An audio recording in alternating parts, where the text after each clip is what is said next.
Hello Unity developers, welcome to part 6 on making a multiplayer survival game in Unity.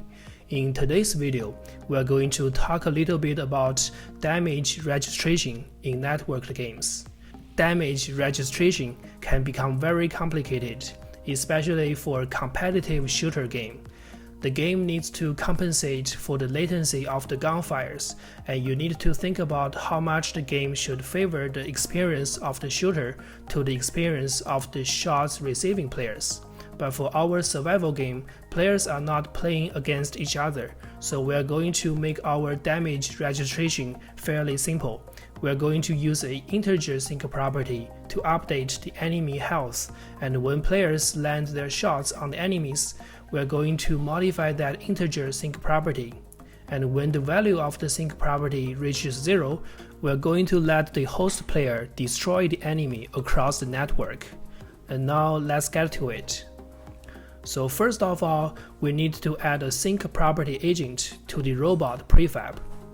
I'm going to add a new sync property, and I will name it health.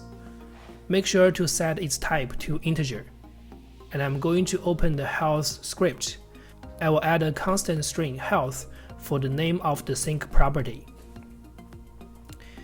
And we are going to use the SW network namespace. I will get a reference to the sync property agent that we just added.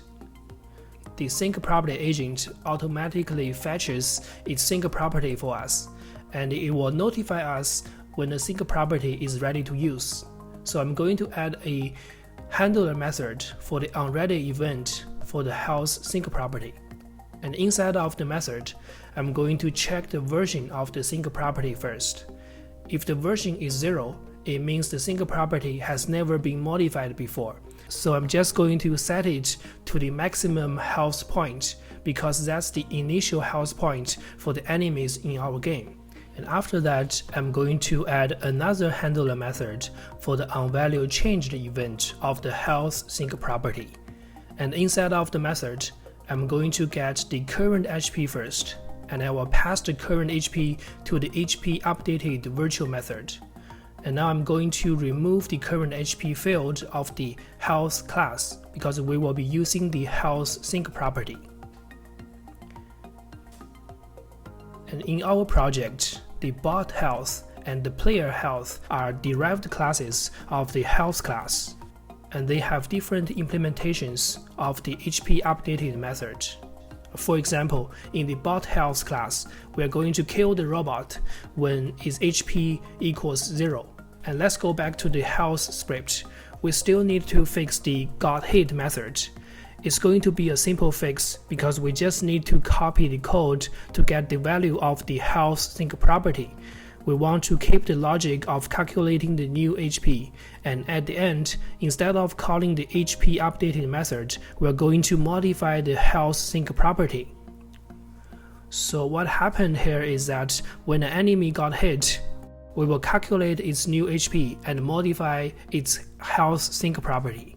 The sync property agent will upload the new value to the game server, and the new value will be broadcasted to all players in the game. When players receive the updated value, the onHealthChanged handler method will be invoked, and the HP updated method will be executed with the new health value of the enemy. So we have finished changing the health script. Let's go back to the Unity editor and hook up the sync property events. I'm going to select the onHealthChanged method to handle the onValueChanged event. And I will select the onHealthReady method to handle the onReady event. I'm just going to do the same to the player prefab, but we will discuss the player health in the next video.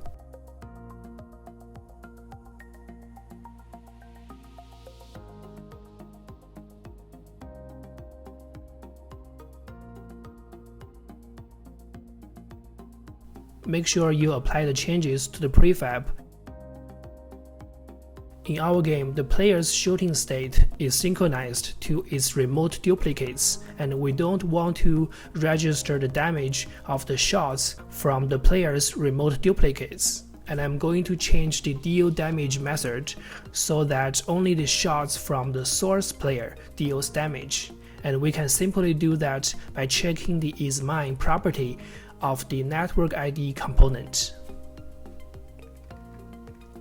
And next, I'm going to update the bot script. Currently, in the killed method, we just destroy the game object of the robots. However, this will not remove the spawn record of the robot. We should let the host player invoke the destroy method of the network ID component, which removes the spawn record and destroys the robot across the network. Also, I'm going to stop the nav agent when the robot is killed.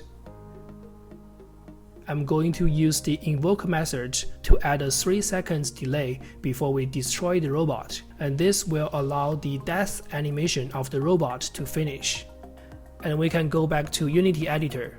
In the game scene, I'm going to leave one robot spawner active, and I'm going to increase the spawn interval to 30 seconds. This will make our testing easier. And finally, we can build the game. So the players have connected to the game. I'm just going to check if the robots are spawned. I'm going to move the player to have a better angle to see the death animation of the robot.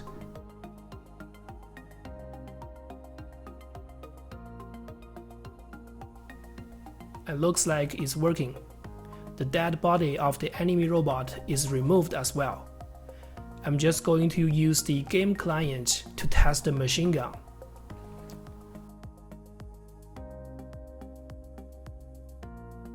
So the robot is coming. I'm going to switch to the machine gun.